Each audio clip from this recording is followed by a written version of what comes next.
Just smile and wave, boys. Smile and wave. Kowalski, progress report. We're only 500 feet from the main sewer line. And the bad news? We've broken our last shovel. Right. Rico, you're on litter patrol. We need shovels and find more popsicle sticks. We don't want to risk another cave-in. And me, Skipper? I want you to look cute and cuddly, Private. Today we're gonna blow this dump.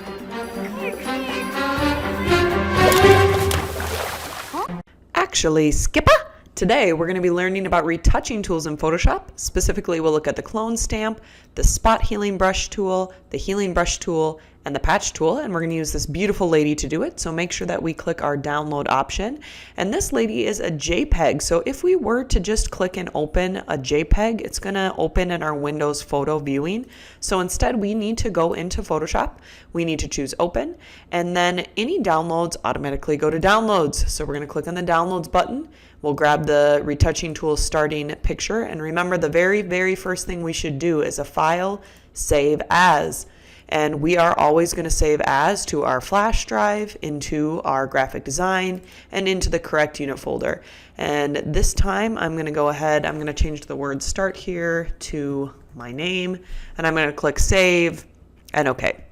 Now the very first step in retouching any photograph in Photoshop is to create a brand new layer for any retouches that you may do on your picture. So we're going to go over here to the layers panel. And remember, the one that looks like the little sticky note is the button for a new layer. So we're going to click that and then rename your layer retouches. And we want to do, again, all of our edits on this retouches layer. And that way, if we accidentally over edit or over retouch something, we can go back and fix it without ruining our original picture. Now, the first retouching tool we're going to take a look at is the clone stamp tool. And that is over here in the toolbox, and it actually looks like a miniature rubber stamp. And the clone stamp is going to copy or clone parts of an image exactly without you needing to do a whole selection and then do copy and paste. And so we're going to practice copying the button on this lady's shirt. So first I want you to zoom in onto the lady as close as you can so you can see the button. And we need to change one more thing before we start using the clone stamp tool. And that is up here on the tool options bar. Right now it says that it should be cloning from the current layer. Well, there's nothing in my retouches layer because that's where I want my fixes to go. So I need to make sure that instead I say that Photoshop can fix things on any layer. And now I'm going to be able to put my retouches on the retouches layer without ruining the background layer. So if we try to just start painting right here where we might want the button to go, we're going to get an error from Photoshop that says that we can't use the clone stamp because the area to clone has not been defined. And then it tells us Alt-click to define a source point. So the very first step in using the clone stamp is to define a source point, or sometimes it's called a sample point. And that is the area that you want Photoshop to copy or clone. And we do that by holding down Alt and then clicking on that area. So if I want to clone this button, I'm going to press and hold Alt. And I can see that this is going to work because it turns into a target. Then I'm going to click on the button because that's the area I want to copy or clone.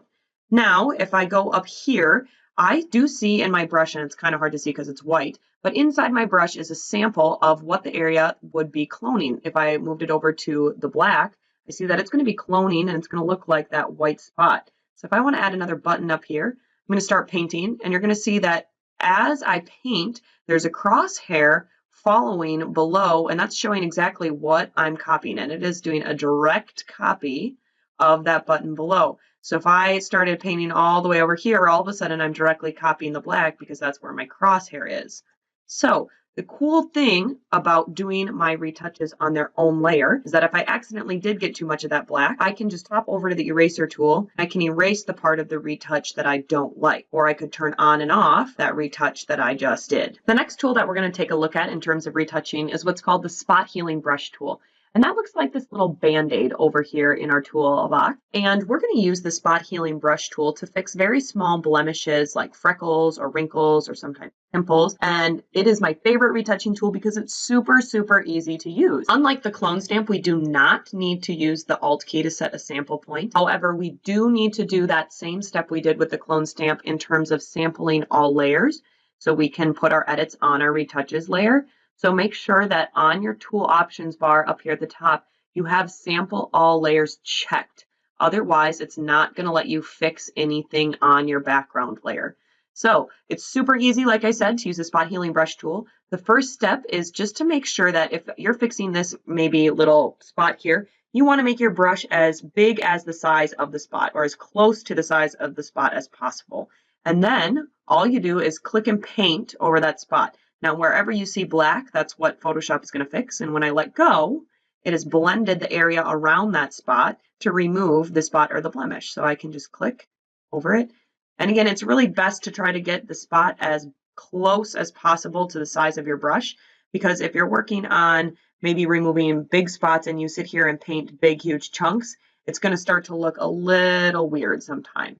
So go ahead and clear up any of the small spots you're seeing on this lady's face using the spot healing brush tool. Our third retouching tool combines the best of the clone stamp and the best of the spot healing brush tool, and it is called the healing brush tool. It hides right underneath the spot healing brush tool. So if you press and hold, it is that second Band-Aid. And like I said, it combines the clone stamp tool and the fact that you have to set a sample point of what you want your blemish to blend with, but it also paints just like the healing brush tool. So again, the very first thing we need to do is make sure that we are sampling all layers up here on our tool options bar. So under the sample, I'll change it to all layers. And then just like I had to set my source point with my clone stamp tool, I have to do that with my healing brush tool. And right now you'll see it still looks like the button, because that was the last time I set the source point. It was when I used Alt and clicked the button on the clone stamp tool. So let's say that I am trying to fix these wrinkles by her eye, and I want it to be the same kind of coloring as her cheek right here. So I'm going to hold Alt and I'm going to get that target, and I'm saying, yes, I want it to look like this area of her cheek. I'll click that. Okay, now where my brush is, it's showing that's kind of the area it's going to be. And then the second thing is I'm going to size my brush to the size of the blemish or the spot I'm fixing, just like I had to do with my spot healing brush. And then I'm just painting over, and it's kind of showing, hey, it's going to blend those colors together while fixing my blemish and imperfection. When I let go, you'll see it's removing her wrinkles, but it's also blending in with that tone of the source image. And I can reset my source image as many times as I want. So as I'm painting over here, I might be getting into the darker area. If I still want it light, I'll just go back. I'll press Alt by another light area. Then I'll keep painting over here so that it's kind of merging those light areas to get rid of her wrinkles. I could go do the same thing over here on this wrinkle. It's going to get rid of that spot while blending the colors of whatever my source area happens to be. The last retouching tool we're going to look at today is the patch tool. And over in the toolbox, that hides below the spot healing and the healing brush tool. So if you press and hold on your Band-Aid, it looks like a little patch. And when you click that patch tool, the first thing you need to notice is that on the tool options bar, this is the only retouching tool that doesn't give you the chance to sample all layers. So you have to do the patch tool on your original background layer. So I'm going to go ahead and I'm going to click on the background layer with the patch tool. That's the only downside to this. Now the patch tool works by selecting a bad area, and then you're clicking and dragging it to a good area that you want to use to patch your bad area with. So to test this out, we're actually going to practice removing her earring. So we're going to patch up her earring with a different area of her ear so it looks like she just has a normal ear. Now you would want to use the patch tool instead of the clone stamp tool or the spot healing brush tool or the healing brush tool in areas of high contrast. And what I mean by that is her earring is really close to the edge of her earlobe, and that is a big change in color from the edge of her earlobe. So let's say I just went out and I tried spot healing her earring right now. I'm going to go to the retouches layer, and I'm clicking and dragging over the earring.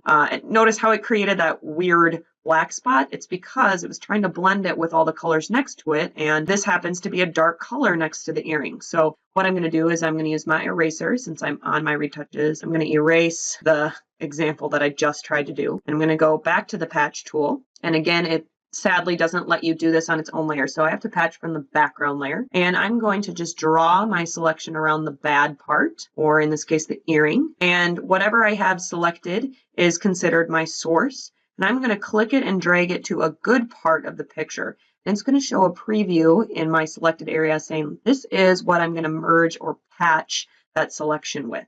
And when you let go, it'll do that blending. And you can do multiple versions of that blending. to patch it, and then I could deselect and I could get a little closer or a little smaller and go in and patch and get rid of the earring that way. So some of you might be like, oh, well, I didn't do this on its own layer, and what if I decide at the very end that I actually want to have that earring back and I can't go back in my history panel and I can't erase the patch that I did? There is one way that you can reset edits that you've done in your picture, and that is by using any selection tool and selecting the area that you made an edit to. So I'm going to select the area of her earlobe, and if I go up to edit and I choose fill, I have the option under filling this selection with history. And so what it's going to do is it's going to look back and it's going to be like, I'm going to fill this with the original history move. So if I click OK, all of a sudden it went back in history and found the original thing that was in that box and replaced it. So that's kind of a way of getting around the fact that the patch tool doesn't offer you to sample all layers. However, I do want you to remove that earring. So go ahead and use the patch tool and remove her earring. And at this point, if you created the new layer where you did all of your retouches, which included cloning the button, spot healing any blemishes, using the healing brush for her wrinkles, and patching her earring, make sure you do your final file, save as, that it's on your flash drive in graphic design in the correct unit, you've added your name, it's saving as a Photoshop document, and that you are saving all your edits. Skipper! Don't you think we should tell them that the boat's out of gas? Nah, just smile and wave, boys. Smile and wave.